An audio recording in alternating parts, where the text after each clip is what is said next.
Nous avons tous une raison de vivre et aujourd'hui, je vais te parler d'une classe extraordinaire. Bonjour, c'est Pascal, la voix qui parle à ton cœur. Il y a plus de 30 ans, j'ai répondu à une petite annonce demandant un prof de musique bénévole pour une classe de maternelle. Particularité, les 5 enfants sont tous handicapés moteurs. Les 2 garçons de la classe sont d'inséparables amis. Ils sont tellement dissemblables que je les ai surnommés Mr. Yin et Mr. Yang. Max est un petit garçon très pâle de peau, ses cheveux sont presque blancs et raides. Il a un visage tout en longueur et très expressif, un petit menton pointu et de grands yeux bleus rieurs. Sa tête est trop lourde pour lui et doit être maintenue par une sangle. Ses membres sont comme des baguettes, il semble n'avoir littéralement que la peau sur les os. S'il peut se déplacer très lentement en rampant, il ne marche ni à 2 ni à 4 pattes et il ne tient pas assis tout seul. Mais Max a un atout de taille, il parle.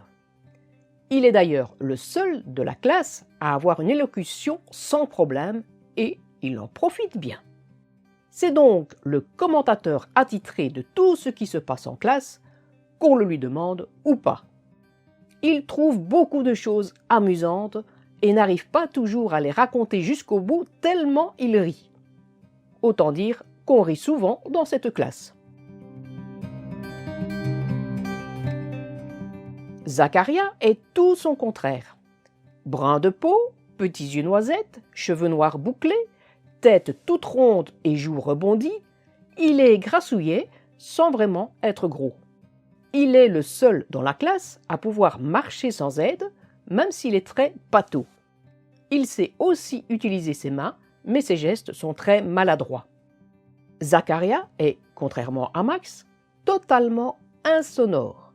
Il ne parle pas et ne produit pas le moindre son. Pas de aïe quand il tombe, pas de ouille quand il se cogne, pas de rire, pas de pleurs. Comme il est le seul à savoir marcher, il est naturellement le coursier de la classe, fier d'apporter à Pilou, l'institutrice, les sets de table pour la collation ou de donner à son copain Max le jeu qu'il demande. Max et Zacharia ont tous les deux un point fort évident à mettre au service de la classe. Max parle, Zacharia se déplace. Et Mariam, que peut-elle apporter d'utile au groupe ? C'est une très jolie petite fille, mais elle est la plus handicapée. Elle ne sait pas se déplacer, ne parle pas du tout, ne tient pas assise seule, ne sait rien saisir en main.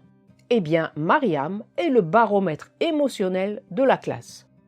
Si Mariam rit, tout le monde va bien. Si Mariam geint ou pleure, il y a quelque chose qui ne va pas pour l'un de ses camarades. Le plus fort, c'est qu'elle sent le changement d'atmosphère à distance. Ainsi, tout se passait bien en classe, puis sans raison apparente, Mariam se met à pleurer. Quelques instants après, on ramène en classe un des enfants, en larmes, après une séance de kiné qui ne s'est pas bien passée. Dans cette classe, chacun des 5 enfants participe à la vie du groupe. Ce n'est pas le handicap qui prime, mais ce que l'enfant sait faire et qui est utile à l'ensemble.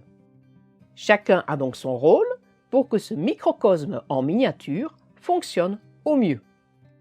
Imaginez que l'on applique cela dans notre monde valide.